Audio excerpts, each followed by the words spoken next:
Dua silahul mu'min, dua ni silaha ya Muislamu. Mahali popote alipo, dua ni silaha yake.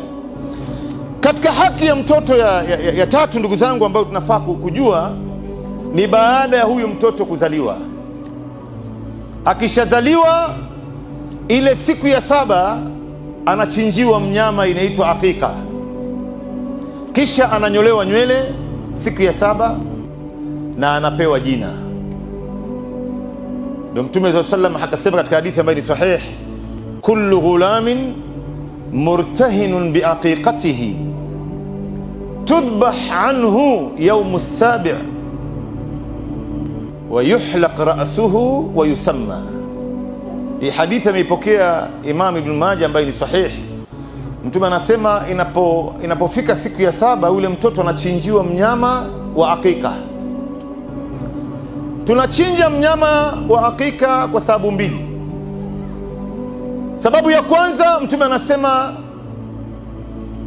kullu ghulamin murtahinun biaqiqatihi, kila kijana anayezaliwa, kila mtoto anayezaliwa yuko ndani ya rahani, amefungwa, anaachwa huru kwa kuchinjiwa mnyama siku ya 7. Katika riwaya nyingine, ama 7 ya pili ama 7 ya tatu.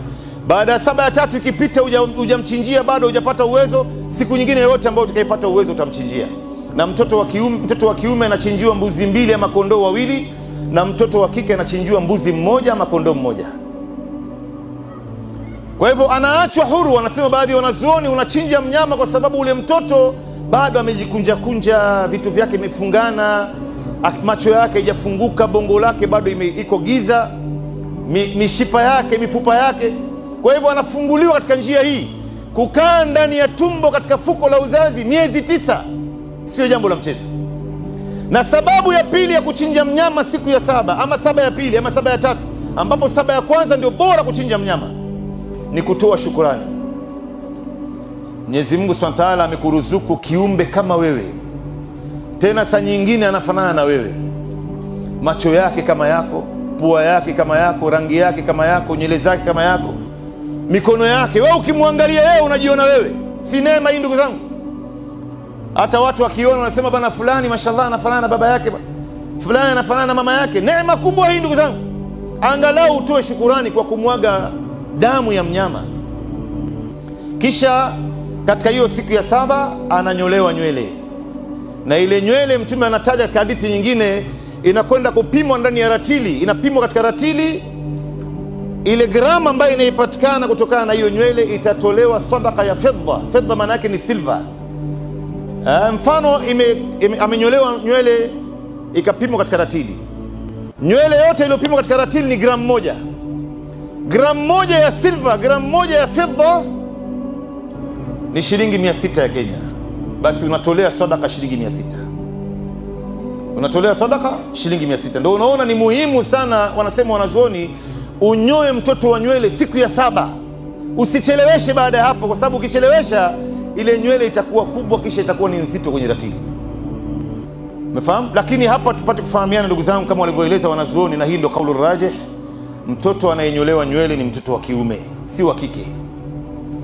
Mtoto wa kike hanyolewi nywele anapozaliwa, ni mtoto wa kiume ndio ambaye ananyolewa nywele. Yaani maana yake Mwenyezi Mungu ameilinda nywele ya mwanamke bado yeye ni mdogo. Ndio unaona hata wanawake wakwenda kutekeleza ibada ya haji ama umra, wakimaliza hija yao ama umra wao, wakishamaliza sa'i Safa wal Marwa,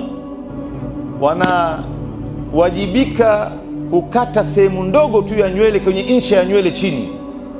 Lakini mwanamume akinyoa kipara, Mtume amemuombea msamaha mara 2, na akipunguza Mtume amemuombea msamaha mara 1. Kwa hivyo kunyoa kipara kwa mwanamume hata akienda kufanya ibada ya hija ndio bora zaidi. Lakini mtoto wa kike hanyolewi nywele, ndugu zangu. Leo Waislamu wengi hawajui hiyo, wanamnyoa mtoto wa kike nywele, na hii hairuhusiwi katika dini.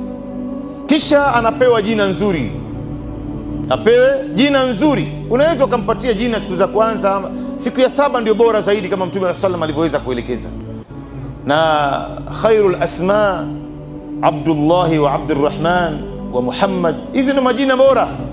Muite mtoto wako kwa jina nzuri, maana yake unamuita huyu mtoto kwa jina fulani ili awe kama fulani. Mimi namuita kwa jina ya Muhammad ili awe kama Muhammad, namuita kwa jina ya Abubakar ili awe kama Abubakar, jina ya Umar, Uthman, Ali, na hivyo hivyo wengine, jina ya Fatima, Khadija.